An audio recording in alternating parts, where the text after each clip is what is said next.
കോടമഞ്ഞിൻ്റെ കുളിരു തേടി വയനാടിൻ്റെ വന്യത കണ്ട് ആസ്വദിക്കാൻ എത്രയോ വട്ടം ചുരം കയറിയവരാണ് നമ്മൾ. എത്ര പറഞ്ഞിട്ടും തീരാത്ത വിശേഷങ്ങളുടെ താഴ്വര ഇന്നൊരു പ്രേതഭൂമിയായി മാറിയിരിക്കുന്നു.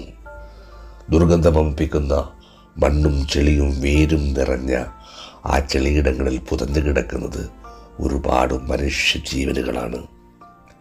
ഒന്ന് തിരിച്ചെടുക്കാൻ പോലും ആവാതെ പ്രകൃതിയുടെ ഹുങ്കാര ശബ്ദത്തിന് മുന്നിൽ നിശബ്ദമായി നിൽക്കുമ്പോൾ ഈ കൗതുക കാഴ്ചകൾ കണ്ട് വിറങ്ങല് ചിരിക്കുന്നതിന് പകരം നമുക്കും എന്തെങ്കിലുമൊക്കെ ചെയ്യാനല്ലേ?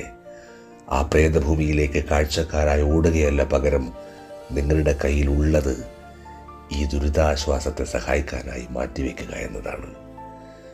ഒരു ദിവസത്തെ ചിലവൊന്ന് മാറ്റിവെച്ചാൽ തന്നെ അത് വലിയ തുകയാവും.